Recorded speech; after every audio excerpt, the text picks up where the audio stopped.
Hello, everyone. It's Sunday once again. We're back on our usual time slot because recently we've been broadcasting like at all sorts of different times. But today it's just gone. No, it's actually 1 minute till 2 o'clock here in the UK. So it's 10 p.m. in Manila. So it's still quite early for some of my Filipino friends. Hopefully, you're watching. Um, Today's episode, I'm actually really excited about this because we're talking not just about drums and drumming and all the usual stuff, but also about an art exhibition. And this art exhibition is really special because all the art that's going to be featured in this exhibition are all done by or produced by drummers. All drummers, they're absolutely amazing. I mean, drummers are just they're just really cool. But anyways, the exhibition is going to be held on Tuesday in from Tuesday in Liverpool. It's called Crash Ride Snare, and the curator of that exhibition is our guest for today. He's here. So, my dear friends, please welcome Mr. Nick Cash. Thank you. Hey. Hello, everybody. Hello, Nick. How are you? I'm good, thanks. I just want to say a massive shout out to Brian Grantham Yeah, because he's the one who introduced the or did the introduction and also gave me your contact details as well. So yeah, hope he's watching. he's a good man, Yeah, he is. and Yeah. he's in my Um, exhibition as well. well, he was there last year. He was part of the exhibition last year in London, wasn't he? That's right. Yeah, and he'll Yeah. be in the next one on Tuesday, and after that, it's going up to Scotland. Oh, it's amazing. But before I actually ask you about the exhibition, because this is Ask the Drummer, I want to ask you first about your drumming career and your history. So I just really want to say thank you so much for saying yes to Ask the Drummer because I know you're very busy with the exhibition coming up. So we're gonna start by welcoming you to Ask the Drummer. Episode 149 is all about you, Nick Cash. So can you just tell us a bit about your background, so where were you born, and what was like growing up? Yeah, okay. Well, I was born in Oxford. I lived on a houseboat till I was about 3 or 4. My dad was at Oxford University studying Russian and French, and then we moved to London. I lived in Fulham till I was about 19. I started playing the drums when I was about 15 or 16. And I asked my dad if he could buy me a drum kit. And I think he wanted to do me a favor. He was a musician as well. He played sax and clarinet. But I asked him to buy a drum kit, and he said, if you learn the guitar or piano for a year, I'll buy you a drum kit. And anyway, so I started doing guitar lessons for about 3 weeks, classical guitar this was, and I just couldn't hack it, and I just thought, fuck this, I'm going to buy my own drum kit. And I had some money from my birthday, and I just got a really cheap second-hand. It was a Broadway kit, which is quite an obscure English company, but it's from a junk shop, and I just started teaching myself to play drums, basically. Oh But wow. then I went to art school when I was 19. I went to St Martin's College of Art, and I met Glenn Matlock from the Pistols. I saw the first Pistols gig at St Martin's. I saw them play a few other times as well. In fact, I saw them rehearsing before Johnny Rotten was in the band. Glenn took me to a rehearsal because Glenn, Steve, and Paul were a band before Johnny was in the band, really. But anyway, also at college was Frank Tovey, who later on became Fad Gadget. Yeah. And I was mates with him at college, and we collaborated on artworks. He went up to Leeds to do a performance art thing, and then when he came back to London, he started making music, and he asked me to do some work with him. That's absolutely amazing. Like, so I mean, these are all like punk legends. Yeah. I mean, it was there was no skill on my behalf. It was just luck. I just turned up in the right place. And you know, I'm maybe because I'm relatively amenable. You know, I got on with Frank. We had a kind of similar sense of dark humor, I think. Anyway, I worked on 5 albums with Frank, Fad Gadget, and then I came back later on. We can go into that later, but he kind of did a folk band for a while, which I wasn't in, and then he decided at some point to reactivate Fad Gadget in about 2020, and there's a story around that. Maybe we can come back to that. Right. Yeah. Um, when I was sort of like doing my script for today's episode, there's actually another Nick Cash that I found out, and he's also in a punk band called 999. But I thought I was reading his sort of like Wikipedia entry, and then I realized it's not you. No, well, he kind of stole my name. Funnily enough, I was living in Brixton, squatting in Brixton in the mid 70s, and I just bumped into him in the street. I had a NME, you know, the old music paper, Yeah. and Yeah. he saw me. He said, "Are you a musician?" And I said, "No, I'm a drummer." And anyway, he said, "Oh, we're looking for a drummer. Do you want to come and do an audition?" So I had a clothes shop, kind of punky art clothes shop well, it was a very cheap rented shop in Brixton, and Yeah.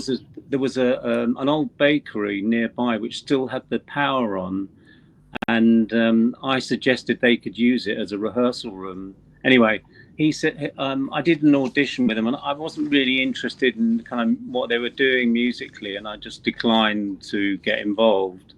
And then a few months, they were rehearsing in this place I told you about, and then Yeah. a month or two later, I bumped into the bass player, and he said, "Oh, by the way, Keith, which is his real name, says, do you mind if he uses your name?" And I said, yeah, I might need that name sometime, you know. And anyway, so he just did it anyway. And you know, the thing is, anybody could come up with Nick Cash as a kind of punk name, but that is my real name. And it's Yeah. funny because I did ask my mum and my dad relatively recently before they died, you know, didn't you think it was a bit funny, you know, Nick Cash? But they didn't really think about it because they always thought of me as Nicholas or Nico, and it just didn't occur to them. I mean, these are intelligent people, but it just never occurred to them. Anyway, that's that story. Oh, right. Yeah. So it's a different. That's a different person altogether, Yeah, whose yeah. real He's name is he's a not Nick Cash. he's from 999. He's a singer and Yeah. guitar, and I'm a drummer. Do you know when you mentioned earlier that you lived in a houseboat? Yeah. What's it like? Well, sometimes I see it and it's like it must be nice living in a houseboat. yeah, but I mean, you have to understand, it was from 0 till 3 years old, Oh four no, years yeah, of old. course, But yeah, yeah, I do have a few memories, and I've seen photographs of it.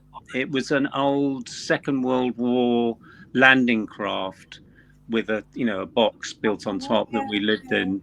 I think it just had one bedroom, a living room, and a very basic bathroom with a chemical toilet. And I fell in the water. My mum had to rescue me, and I used to throw things out the window to see if it floated. You know, I was a bit of a monkey when I was a kid. And anyway, we only lived there, as I say, for 3 or 4 years. Then we moved to yeah, London to a yeah. flat. And you don't fancy sort of like doing it again, living in a houseboat again or Well, something? I have thought about things like I know people who've lived on boats, and it's quite hard work. I think unless you get a really good mooring, which are very expensive often. You have to move about like every few weeks. You have to move. My parents' one in Oxford didn't. It had a mooring, but in Yeah, London it's much harder to get, and yeah, it's yeah, expensive. Or you have to keep moving. They're damp. You have to take the boats out of the water and paint them every few years. There's lots of associated work, that's quite, that makes them tricky. yeah, yeah. So it's not really downsizing from having having a house. If you do a houseboat, it's actually more work and Well, it can be. I mean, responsibility. I know young Yeah, people who've done it, and just to raise money, for a deposit on a flat or something, but they've lived on the canals for 3 years and moving every 2 weeks or so. I think when you're young, you can do things like that, but it's yeah, not something I yeah, really want to do now. yeah. No. And sorry, carry Uh, on. no, no, so talking about your drumming career, because Mm, I've looked it up, and according to your biography, so mm. you started playing drums in a band called pragVEC, um, pragVEC, pragVEC, yeah, which is stylized. Prag is like all small letters, and yeah, then VEC is like in capital letters. yeah, yeah. So it's a brilliant name. I mean, it didn't last long though, did it? I mean, we were only like No, it what, was like there? it was a few years. We started in '78, I think. I was actually in a kind of squat band, and that was, nobody even knew about them. But we played a few kind of fundraisers, and we played at a place called the London College of Printing, I think it was. It was an art school, and I met a band there called the Derelicts, and the two people, Sue Gogan and John Studham, who was the guitarist, uh, basically quit from that band, and they were forming this band. And they asked me to drum with them, and yeah, as I say, we lasted a couple of years. We had a bit of a falling out at one point. We did 3 John Peel sessions. We did an EP, and Okay. just before I left, we recorded an album which I played on about half of, and then another drummer did the rest of it. But Yeah. we got quite a bit of attention. We didn't earn any money, and it was all quite fractious, like arguing. The music was great, and we did Yeah. some good Yeah. stuff, and I look back on it quite fondly. And Yeah. also, I am in touch with Sue, who lives in Ireland. She's Irish. She lives in Ireland now, so we keep in contact. Unfortunately, John, the guitarist, died about 10 years ago. Oh, sorry to hear that. Was the album released? Yeah, yeah. It's called No Cowboys, Okay. Yeah. Yeah. which is, I don't know if you know, but that's it used to be a kind of term that people put on their adverts for musicians. They would say, must have own, like with a drummer wanted, must have own transport and own gear, no Oh. cowboys. Oh, I see. It was a kind of phrase, but you probably don't see that these days. But anyway, um.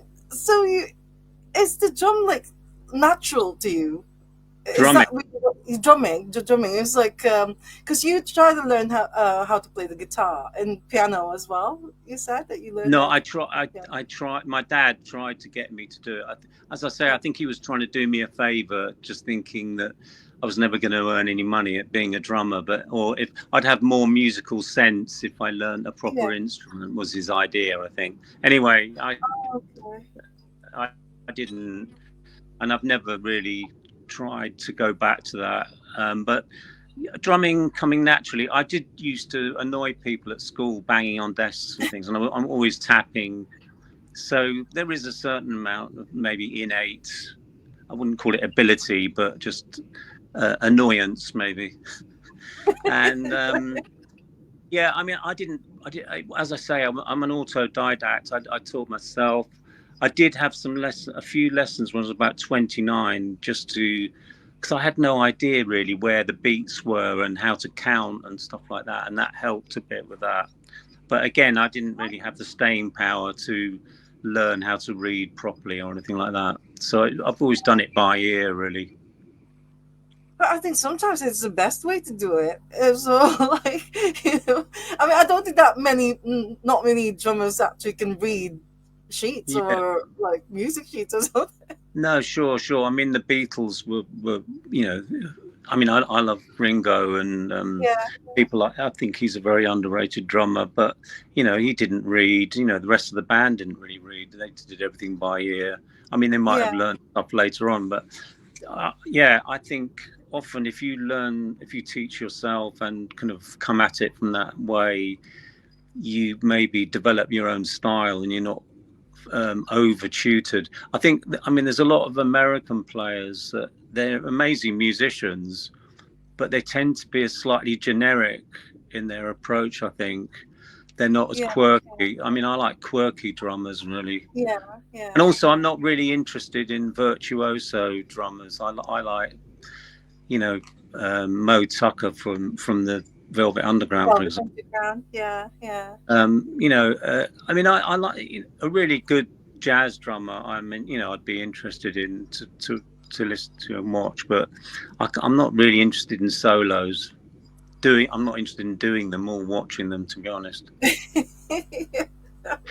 so, well, so after pragVEC, you joined the band called The Lines. Again, this is another punk band. Yeah, yeah. Well, they were termed post punk. Nowadays you'd call them post punk. They're a bit more melodic and poppy in areas, and then we kind of morphed into almost instrumental music later on. But I met them just through my girlfriend at the time was working in a restaurant. They were working in a restaurant. I got to meet them. They lost their drummer, and I started playing with them. And we did some Peel sessions, and we recorded. I didn't play on the first. They've got a quite well-known single that various people have covered, including William Orbit, and I've forgotten. Oh, yeah, I've forgotten it. Someone else. A few bands have covered it. It's called White Night, and it's a kind of psychedelic West Coast sound kind of single, almost like garage punk, but with a kind of, you know, West Coast guitar sound. And that was great. It was a really good single, and I loved it. And that was partly why I wanted to play with them. Yeah. But The Bill sessions that you made with The Lines and also pragVEC, were they released on vinyl or? The Peel sessions? Yeah. No, I don't think. No, there was talk about about 10 years ago, just before John died, we were talking to Mute Records, because I knew Mute, about re-releasing all the back catalogue. And I'd got some I'd got a few of the tapes from the BBC, and there was talk about using some of that material. I think sometimes they do release stuff. I'm not sure, but no. But people have got recordings, and there's stuff on YouTube that people have recorded and put up there. And then, funnily enough, Rico from The Lines, when we kind of fell apart, he started working with William Orbit and in his studio, the Gorilla, and we did an album we did about an album's worth of material in 1983, and then an American guy and company picked up all our back catalogue in about 2014 or something, and put out all the 2 albums and singles we did. And then he heard this tape. We said, we've got this tape from 1983 we did. It's quite electronic-y, really, with me playing percussion mostly. And they released it in 2016. So like a 38-year kind of gap, and then it came out. Yeah. Because if you look on Discogs, all these early punk singles or post-punk singles, like I've looked at the pragVEC ones and the Lines, they're actually quite pricey. I mean, it's like, yeah. Well, there are quite a lot of aficionados and cults kind of thing, really. The Lines we didn't do a lot of gigs. We played in London mostly. We did go to Holland once, but there are quite a lot of the fans that there are quite they're really into the band, and they just put stuff up, and they buy everything. And I made some T-shirts a few years ago, and they all sold. And they're real aficionados, the people that like the band. Yeah. So after that, then we come to Fad Gadget. I must admit that I've heard of course, the name Fad Gadget even when I was in the Philippines, but I thought it was a band. I didn't realize it's actually Frank Tovey. Yeah, well, it wasn't a band in the usual sense. He would get different people in for different things, and we had, there'd be a few. We'd maybe have the same personnel for a year or two. I stayed with him right through till the last Fad Gadget album, which was Gag, recorded in Hansa Studio in Berlin. But and then he went to Frank Tovey and did it more solo. But it was always really him, and then he got people in. But the personnel might stay the same for a year or 2 years or a few tours, and then he try and change things up. I think he liked change and new people, new blood coming in. But you stayed with them the longest, though. You Yeah, played. I guess so. Yeah. As I say, I did 5 albums with him, and we were kind of friends anyway. So there was a gap where we lost touch, and then we got back in touch again. And when he was doing Frank Tovey and the Pyros, that was more folky. And to be honest, I wasn't really that interested in it. Although looking back on it now, I do like a lot of it, especially the second album, I think it was. But yeah, he decided at some point that he was going to do Fad Gadget again, and then he got a big tour with Depeche Mode in 2020, 2021. And they were doing about 30 shows all around Europe. And then they had a really bad car smash. I wasn't playing with them. He had some Austrian guys he was playing with. And then he had a really bad car smash. The van got written off. And when the van was flipped over on a motorway in Germany, and a car smashed into them while they were flipped over, luckily it hit the engine compartment. The engine went flying, but the drummer got thrown out the back doors, and he broke his collarbone. Luckily it was amazing, nobody got killed really. But Frank phoned me up the next day, because they still had 7 more dates of this big Depeche Mode tour, and he said, do you fancy doing the last 7 shows? You've got one night to rehearse, and then we're playing London Wembley Arena for 2 nights, and then going to other venues in London. Then we went to France and Italy. But so I had one night's rehearsal, playing a very simple kit, just an octopad, no cymbals, no bass drum to hide behind. And I just felt really naked, one of those dreams where you go to school, you're in school without your clothes on or something. Yeah. Just felt really naked.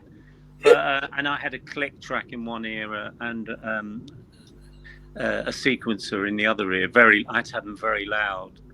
So I got tinnitus after that thing. But anyway, I did the last 7 shows, and it was pretty amazing playing, really big venues. And we flew with Depeche Mode on their privately chartered jet, which was something I'd never done before. that was all quite good fun. Yeah. So what were they like? What were the we knew them a bit before, because in fact Depeche Mode supported Fad Gadget back early in the early days, because Frank was the first artist on Mute Records. Then I think Depeche Mode might have been the second or third. So they were, and then they just blew up really huge, obviously. And I didn't realize when we did those 7 dates how huge they were. And, there would be fans that came to the front of the stage every night. It'd be the same people, like 30 or 40. And they go to every single show of a tour. It's incredible. But the people, they were lovely. Dave Gahan tended to keep to himself because he's in NA and AA, and he always goes to meetings whatever town he's in. Yeah. And so, and he doesn't drink, he doesn't do anything, so he doesn't like to associate with the rest of the band afterwards, who still at that time were drinking, not excessively, but they had a kind of bar that they had in their backstage area. And Fletch, who was alive then, was lovely, and it was really interesting talking to him, because their sound crew was fantastic, and I was talking to Fletch about the sound crew and how helpful they were, and he said, well, that's not an accident, we choose these people to work with. and that was all good. I didn't really talk to Martin that much, but they were fine, and we didn't get a huge amount of time to set up before. You know, there'd be people coming into the auditorium while we were setting up. But as I say, I didn't realise how huge they were, and each of them had a bodyguard, like a huge. These ex-Navy SEAL type guys with Wow. who were like 6'4" with, and I didn't realise. You know, I thought, why do they really need these people? But their fans are so obsessive, Yeah, yeah, and you know, people would be trying to get over the crash barriers to get at them and stuff, and you know, yeah. so yeah. Well, talking about the fans, so like the same people in front of every show. Have you seen Chrissy Hines Chrissy post? Hine. Yeah, Chrissy Hines post about this the same sort of like topic that she actually asked them to be moved back. Oh right. I don't know if Yeah. you've seen it, but Yeah, no, I didn't see that, but yeah, I can imagine with certain artists, people do get obsessed, you know, and you know, things have happened to people like John Lennon, so you know, it can get a bit unnerving at times. yeah, yeah. I mean, Has it's have not. you ever? I'm not saying that's happened to me, but Oh, okay. I was gonna ask you if have you ever felt so like not. threatened? But as well, there was one time when some guy came. I come when we were in the northeast. This with pragVEC, I think, and this guy came back, and he was talking about working in a slaughterhouse, and he was just talking about killing pigs and stuff, and he was a bit unnerving. There was something weird about him. I Oh didn't. gosh. Yeah, so I think we kind of got out of the dressing room and left him to to talk to someone else. Oh gosh. But yeah, with Frank could get into trouble sometimes. We had a few fights, usually with the audience, or he had a. We were in Manchester once, and we used to invite the audience up onto stage to dance in the last song. And all these young girls came up and boys, and they were like all 16. They were just having fun. But the guy who ran the PA wasn't happy about all these people on the stage, and he started pushing them off, really violent, not very nicely. And so Frank just went over and hit him on the head with his microphone, and then the guy started trying to attack him. So I came from behind my percussion setup and grabbed him by the arms, and then Frank managed to get off the stage and ran into the back, and then the promoter got him into a taxi and got him out of there. But there were a few incidents like that over the years. Oh dear, that sounds scary. Yeah. Oh dear. Anyway, so yeah, talking about vinyl, because I work at King B Records in Manchester, and every time we get a Fad Gadget, either 7-inch or album or whatever, it's always like pricey and it goes so quickly. So Right. it's like there's obviously like loads of fans out there who want copies of these albums and Yeah. singles and all that. Yeah, I think there's every few years there's a new group of kids that come get into it when they hear the music, because that kind of electronic kind of crossover thing. yeah, There were American artists who were influenced by Frank. He influenced a lot of people as well. That's the thing. And then so people sometimes get into like 9-inch Nails or something, and then they see what they're Trent Reznor or whoever it was talking about music. They might yeah. mention Fad Gadget, and so they start getting into it. But also the music was used on Stranger Things. Two of Oh the yeah, yeah, two, yeah, two of the tracks were used on Stranger Things, so I think that created a whole other audience as well. And every ah, few years, if something yeah, gets collapsing new people was used on something as well. yeah.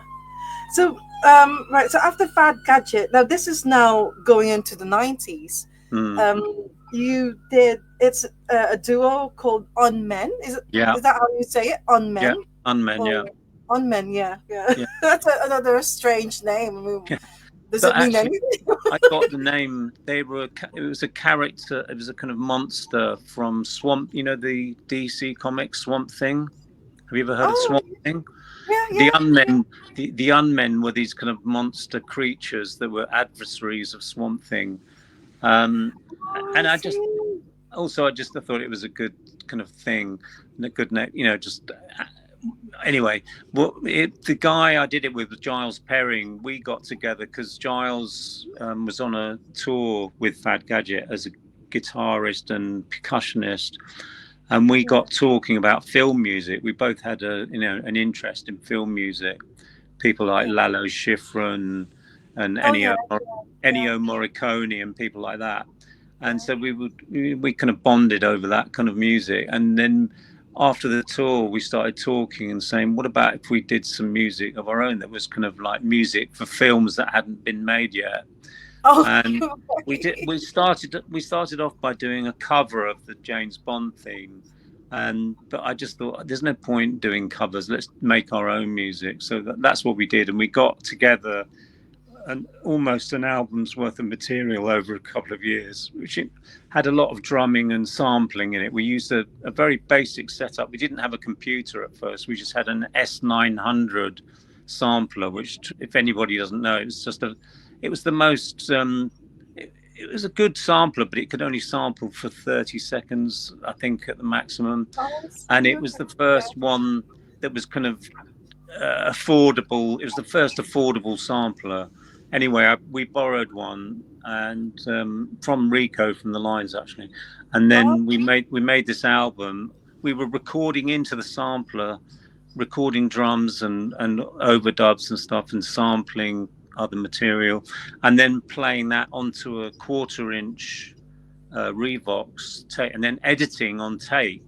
So we didn't have a computer at all, so it was very basic. Anyway, okay. we had almost an album's worth of material. Then we approached a few record companies, and Some Bizarre had just got a new guy in, Mike, who was, he was kind of A&R sort of. Anyway, he really liked it and he wanted to put it out, and so Some Bizarre put it out. That's a very good label because that's like Mark Almond, isn't it? Mark Almond in Yeah, B yeah, yeah, Movie. yeah. Yeah, a band called B Movie. They're on Some Bizarre as well, aren't Sure, they? sure. Yeah, a lot of people. Most of them never got paid. Oh, right. Okay. But I might get sued for saying that. I won't ask. But it was released. The album that you did was released though, so it's Yeah, yeah, out. it was released, and we did a couple of 12 inches as well.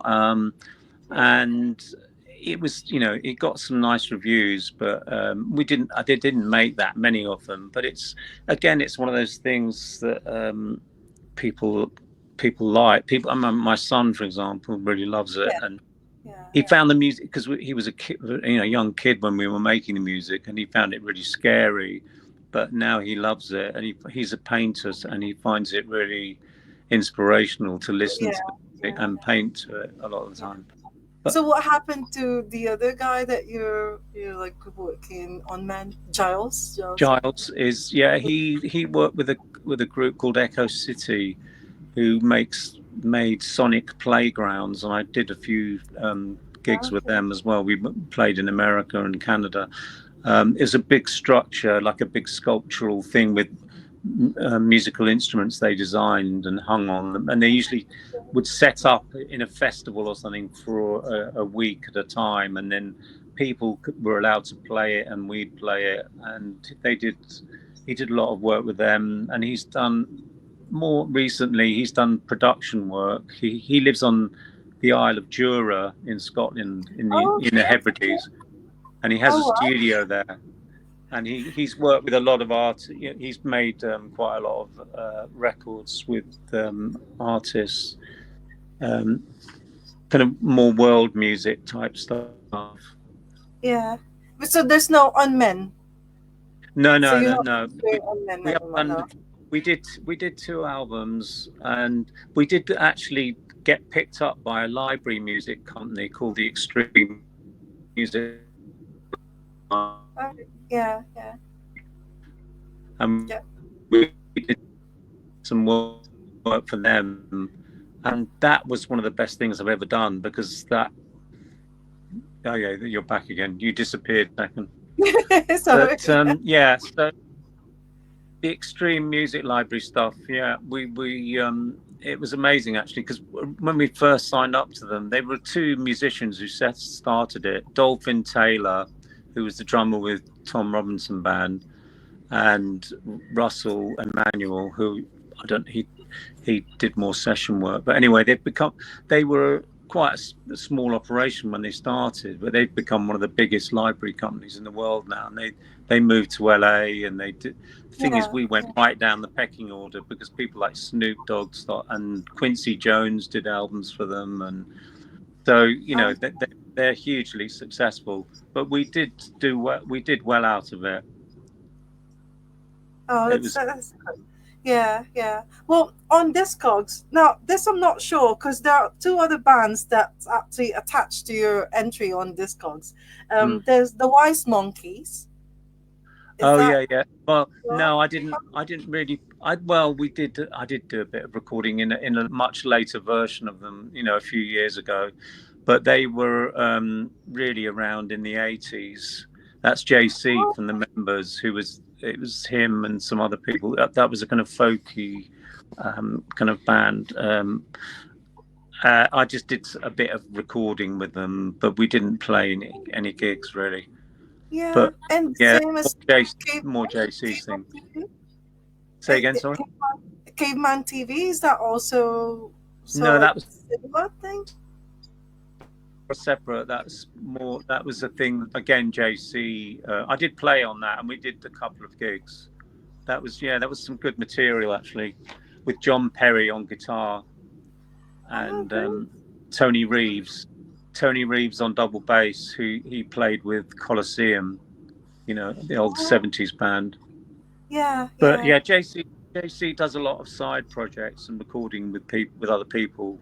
He's always liked doing that. yeah. And that's how you got into when the members reunited.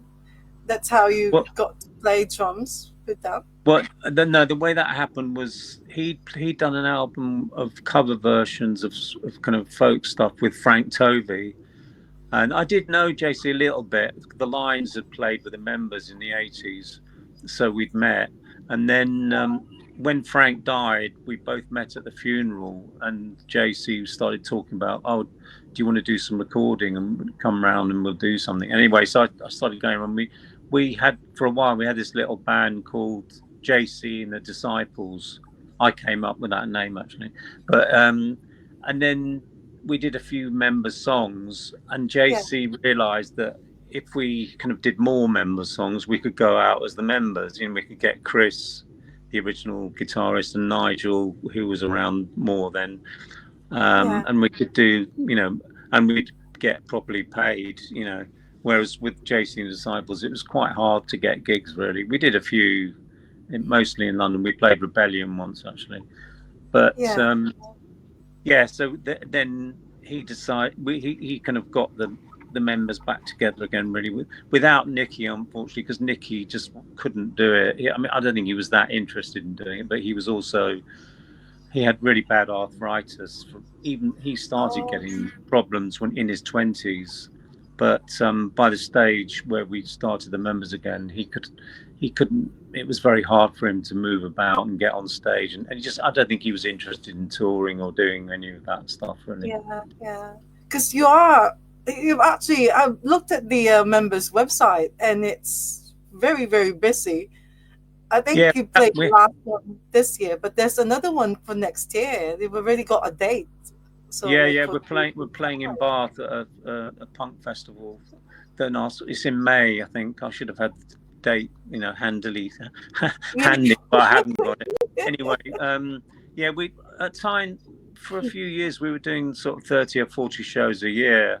It slowed down last year. Obviously, during COVID, everything slowed right up. We did some live streams from a rehearsal room, which were fun. Yeah, And then we've started playing a bit more. In 23 we did, but 24 has been very quiet. We just played the 100 Club last week or the week yeah, before. yeah. Um, but yeah, we Well, did a quite a grueling in America So, in 2016. It was quite low key. It was just three of us, doing all the driving. We went coast to coast, did 10,000 yeah. miles in a van. It was good. It was interesting, but very hard work when doing all the driving and humping your gear and everything. But what's the reaction like? Because I've got to say that the sound of the suburbs, that is such a Mm. classic that Yeah, yeah, I think I've got like so many compilation CDs with that on because I so right. love that song so much. Yeah, yeah. No, that's the song that everybody wants to hear as well. I obviously I didn't play on the original, but and Adrian, who was the original member's drummer, Yeah, he's a very good drummer, and sometimes I have to simplify my parts because I can't do what he did. He was very good, but that's the thing. I'm not a really technical drummer. I can play for a song and I can play, keep a beat, but um, I, as I say, I'm an autodidact. I taught myself, and um, there are millions of better drummers than me. That's for sure. oh, I'm sure you do well with the song, like especially that song, the sound of the sound of the summer. So, Yeah. what's the fans' reaction like? Are Sorry, say they again. the fans? Like the fans when they go and see the members. Oh Are yeah, no, they? they're really, it's great. They're great actually, because what you get to know them over time, and you see a lot of the same faces. I'm really bad at names, so I always Yeah, forget people's names. Some people I don't, but yeah, no, it's good. And that's what JC says when we play the 100 Club, for example. You get a lot of the old fans come who used to come back in the day, and they yeah, they know each other, because so it's a social event for them as much as anything. yeah, Um, when we played this last time, it was interesting because down the front there was a group of younger people, probably in their 20s, late 20s maybe, women and one guy. There's about five people, one bloke and four women. And they were just dancing the whole time, right through the whole set. And they knew, and they were singing along as well. And I thought it was incredible. Really wanted to go and talk to them. I didn't get around to it because I was busy, sorting my gear out and everything. But I just wanted to. We heard they came from Brighton, and I was just really interested to know how they yeah, knew the yeah, band. yeah. But it's kind of nice when you see young people getting into stuff as well, because obviously most of our audience is probably over 50. You know, yeah, Yeah. No, that is good. Yeah, I go to lots of gigs, and most of the gigs I go to, I mean, the bands that I liked when I was a teenager. So mm, you can see the audience is all like same age as me. But then every time you see a young person there, it just makes yeah, you think, oh wow, they're discovering the music that you loved when you were a teenager. So yeah. yeah, it's a good I, yeah.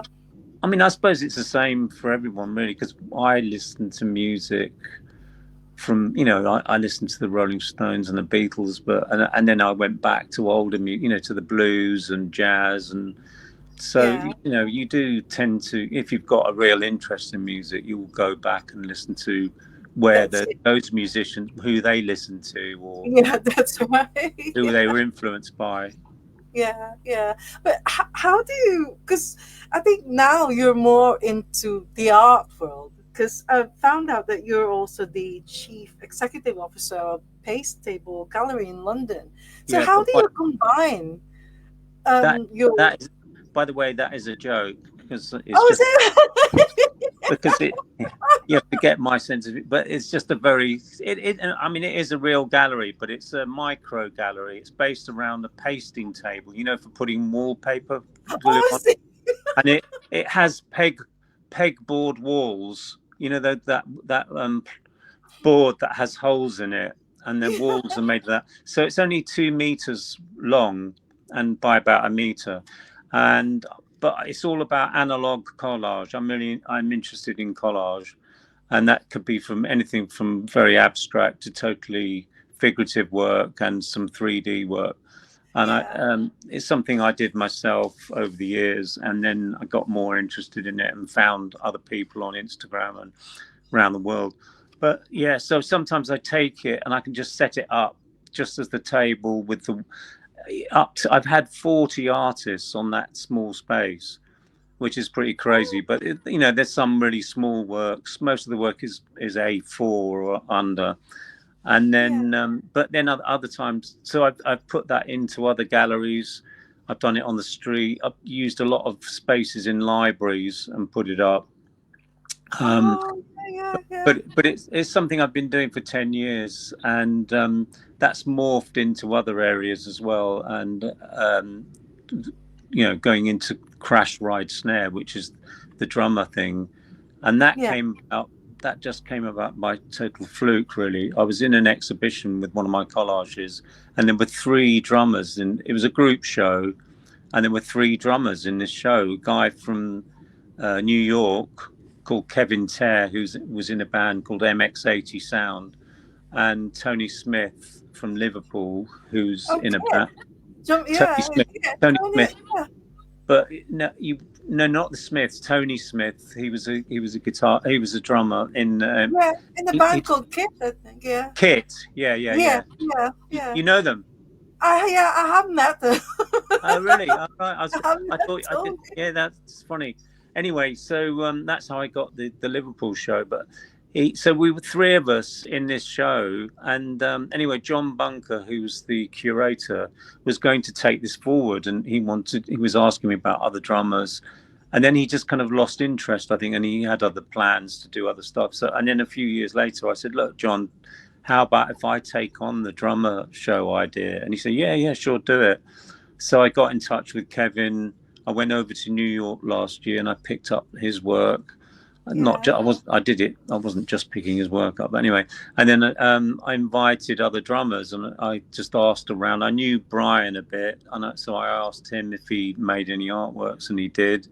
I knew Palmolive made art, and I got her through some. I'd ask around, and people would say, "Oh, I know someone," and other people would get suggested. And so I had 19 people for the original show down at Tension Fine Art in London. And then Tony from Liverpool in Kit, I asked if we could do it at his university, Hope University, and he said sure, yeah. So it's taken a year, but it's finally happening next Tuesday.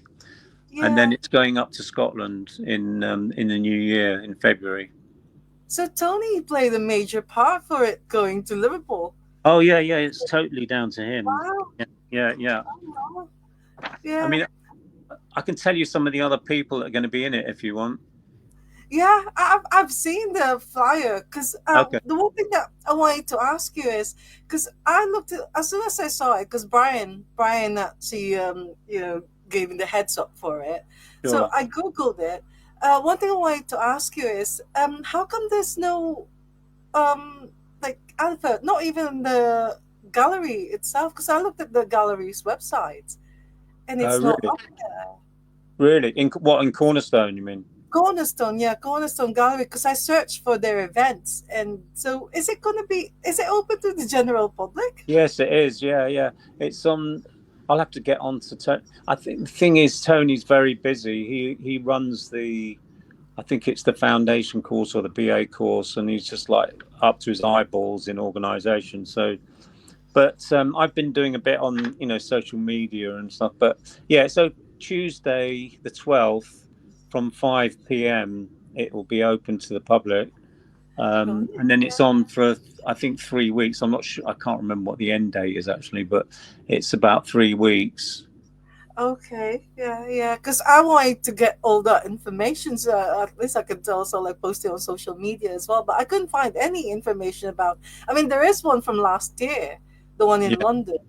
Yeah. But for this year in Liverpool, I couldn't find any information at all, and I wasn't even sure whether it's open to the general public on Tuesday. I thought maybe it's a private viewing or something. Yeah, no, it is. I mean, it is an opening, and it is open to people. It'll be open for a couple of hours, probably. Yeah. We'll see, but I think ostensibly till about 7:00, and we'll have some drinks there as well.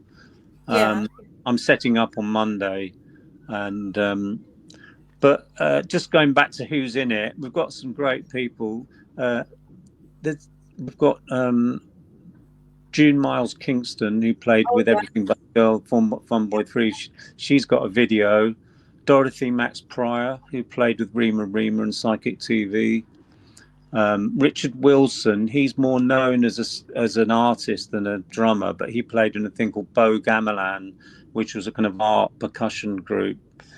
And also David Mack, who's a sculptor. He's more known as a sculptor than a drummer. yeah, And then Ryan Grantham, Derek yeah, Goddard, Chris Bashford from Chelsea. He's more traditional kind of oil painter, so that's a landscape by him, yeah, and yeah, it's very mixed. So some of the work is abstract. There's some sculpture. There are some collages. There's film. It's quite an interesting mix of stuff.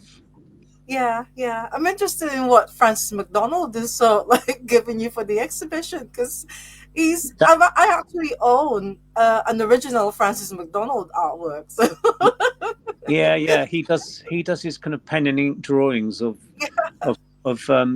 he does a lot of musicians and actors, and yeah, that this one is actually, I don't know if you know, there's a comedic actor called Marty Feldman, who was known in the 60s and 70s. He was just funny to look at because he had one eye looked one way and the other eye looked the other way, and he was a very, very funny looking guy. He was funny. So it's a portrait of him. oh, brilliant! Yeah, I thought maybe a Bob Dylan because he's big into Bob Dylan, and I think he's done like loads of drawings of Bob Dylan Yeah, from I have seen. you I have know. seen some. Yeah, yeah.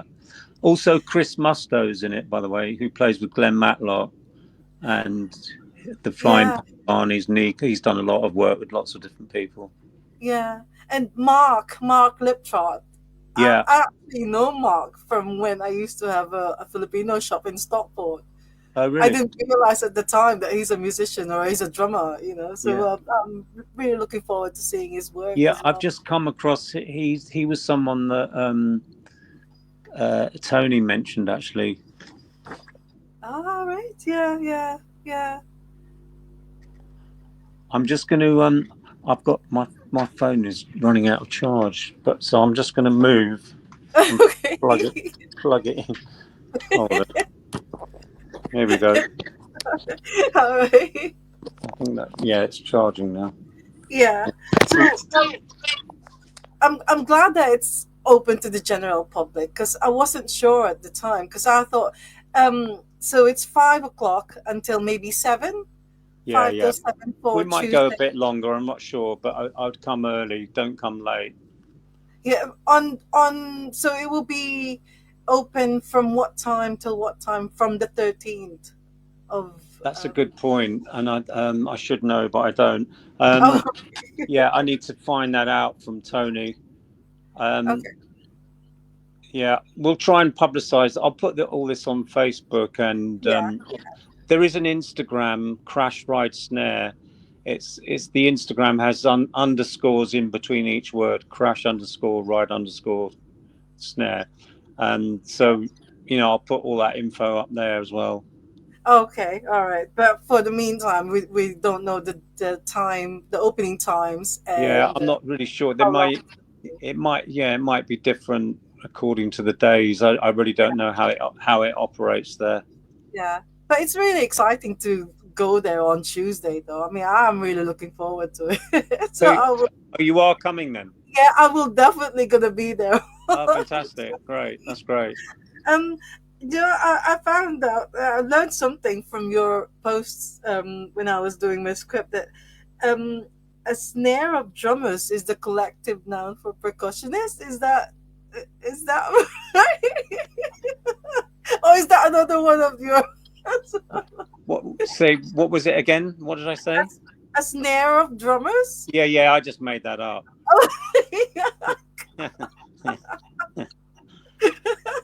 Okay. It was just an idea. What would you call a group of drummers? Yeah, that was just an idea. It's an obvious kind of thing, isn't it? But it just Yeah. yeah. Well, I googled something about the collective noun for drummers or the collective name for it. It says drumline. Drum line. Drumline or battery is, I think that's what they say. So I don't know Right, if you've right, heard okay. of those terms, but yeah, Yeah, it says drumline or battery. So, right, right. no, I'm really looking forward to the exhibition on Tuesday. So yeah, I will post it on social media so that people will know that it's gonna be, it's gonna Yeah, be I can on. send you. I'll try and send you some more details. Yeah, yeah, and Um, I think yeah. Brian might be coming as well. Oh, it's brilliant! Yeah, I haven't seen Brian for a long time, so it would be great to see him there. So, like, and hopefully Tony as well. I haven't seen Tony for a long time, so hopefully he'll be there. Yeah, yeah. Um, Will he be surprised to see you then? I think so because I don't. He probably doesn't remember me, but I know Len from the singer. Right. I've seen them quite a few times, but anyway, so yeah, I'm really excited about that. So this is like the first day, the first time you're touring from outside London. So Hmm. Liverpool is the first one, and then it says that in February it's going to be in Dunoon, D- Dunoon, Dunoon, yeah, in Scotland. Dunoon. Yeah, It's yeah, a place called Borough Hall, Burgh, or Berg Hall, I call it. And I think technically it's called Borough, but it's yeah, it's Dunoon, which is just across the water. Um, from Glasgow, it's about 45 minutes down to Gourock, and then you get a ferry across, which is 15 minutes. You can drive from Glasgow around, but it takes 2 hours. That's the quickest way is to go across the ferry. and will Um, you have the same exhibition like yeah, from yeah, pretty say much.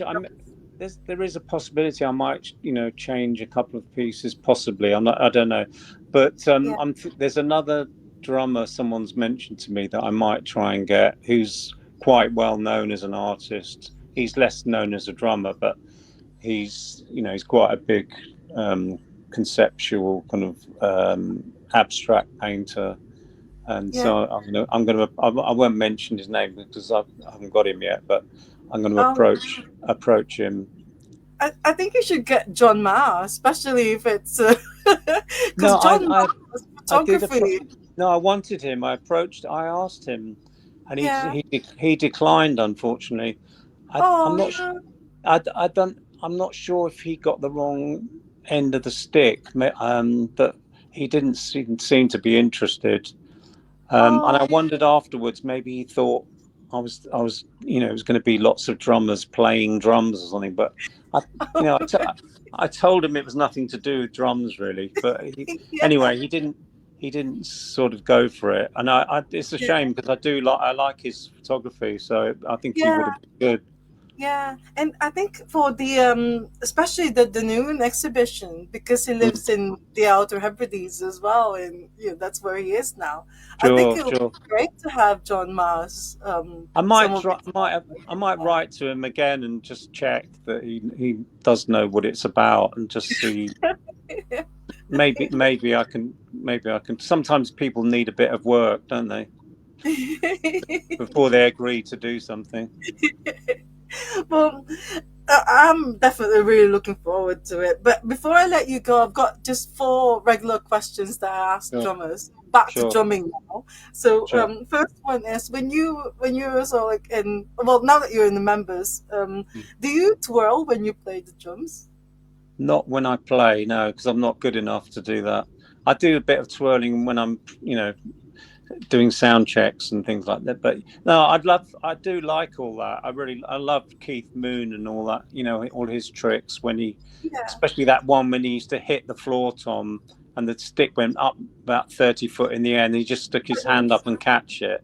I yeah. still don't understand how he did that. That was amazing. But you don't do any No, of no, the no. I would. showmanship. No, I'd be dropping the sticks all over the place if I did any of that. It's not because I don't like it. I do like all that. Yeah. What about drumming heroes? Drumming heroes. Drumming heroes. Yeah. Yeah, I mean, when I was younger, I loved actually, yeah, people like Ginger Baker, Although when I saw the documentary about him, he was such an arsehole. Really didn't like him as a person. Not I ever met him, but just he was so horrible to his son. Um, and also Mitch Mitchell, I really liked actually.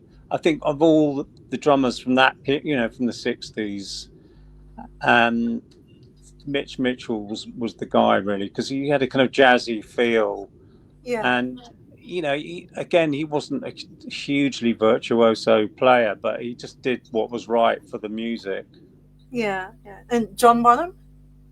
John Bonham, less so actually. I mean, I understand, he's a great drummer, but yeah, I mean, I do like his playing, but it wasn't someone I really kind of followed or looked up to. I preferred people like Mitch Mitchell and Baker, Yeah, really, and yeah, jazz drummers as well, like Danny Richmond from the Mingus band.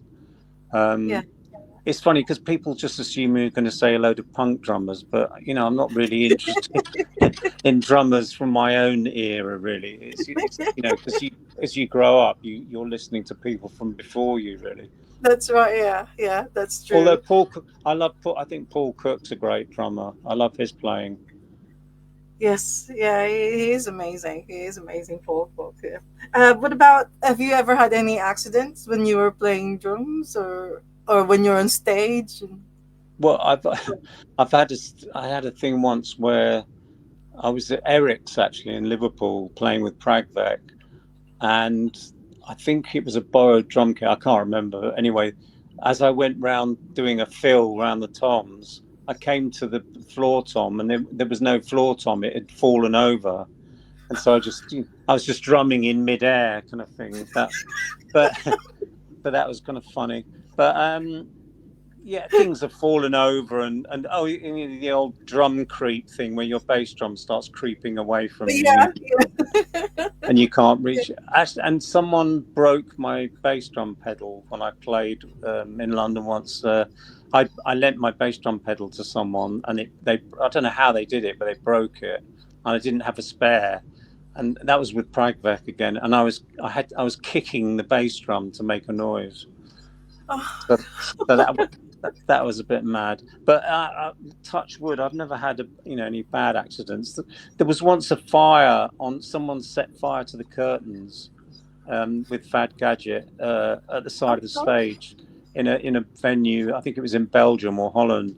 And I didn't see them do it, but I saw the flames start licking up these Oh curtains, which goodness. that could have been really dangerous. But luckily, we got their attention. They put it out Yeah, quickly. yeah, yeah. Is that something? Because it's punk, or is that what it's? Because and you hear stories about during in the old days that people actually spat at people, like the Oh the yeah, yeah. musicians, and they That's do, like, things that are acceptable back then, but now I think no, there's that was no way. disgusting. No, no, I don't think anybody. I don't think any of the bands really like that. I think that was pretty gross. But someone again with pragVEC, we were up north somewhere, and the first song, someone threw a whole pint of beer, and all the beer went down John, the guitarist's amp, and blew the amp up, and that was the end of Oh the gig. We gosh. couldn't do the gig because we didn't have a spare amp. So things like that. We get. Oh, and once actually, I was playing with Fad Gadget, and we were at a festival. It was quite a big festival, like 20,000 people out in the open. And we were playing into the sun, so everybody was framed in silhouette. And Yeah. someone threw something towards the stage, and I saw this thing coming towards me, and it was coming right towards me. It was a hammer, and luckily I managed to dodge it, and it hit behind Oh, me. But what it was one of those those toy plastic hammers that kids that make a kind of yeah. squeaky. They make a squeaky noise when you hit them, but because it was framed in the sun, it just looked like a real hammer coming towards me. Anyway, I kept that thing as a little percussion toy for afterwards. So Oh, I was a bit nervous when it was happening, but afterwards I just viewed it as a present, really. oh. Well, my last question for you now is, what would be your advice to aspiring drummers or musicians in general? Good point.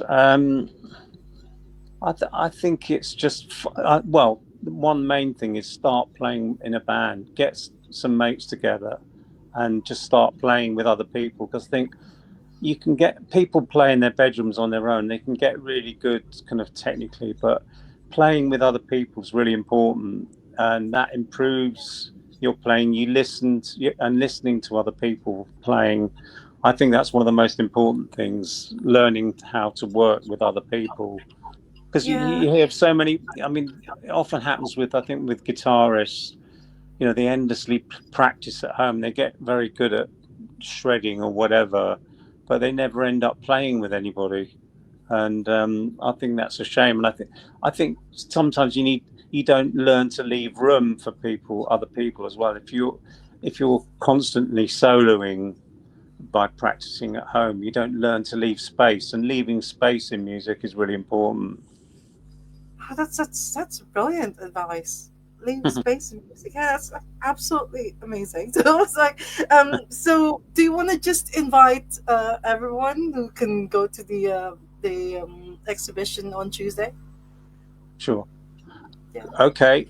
Crash Ride Snare is happening at Hope University, Liverpool, the Cornerstone Gallery, Yeah. 12th of November, and it starts at 5 p.m. And it'd be great to see as many of you as possible. It's Thank you. brilliant. Thank you so much, and I'll definitely see you there. And hope it's okay for me to have a photo with you, to get a photograph with all the drummers who are gonna be there. So Of course, yeah, of course, yeah. Okay. of Well, course. They're on thank you YouTube, so. did you say? No, a photograph. I do like photos with drummers, so hopefully, Yeah, hopefully yeah, I can sure. get photos with everyone. So thank Of you course, so of much. course. Yeah, thank you so much, Nick. And I will Thank- post the details later today or tomorrow. Yeah. So Thanks before very Tuesday. much. Thank you. Take care. See, Bye bye. see you on Cheerio. Bye Tuesday. bye. Bye. Bye. Bye.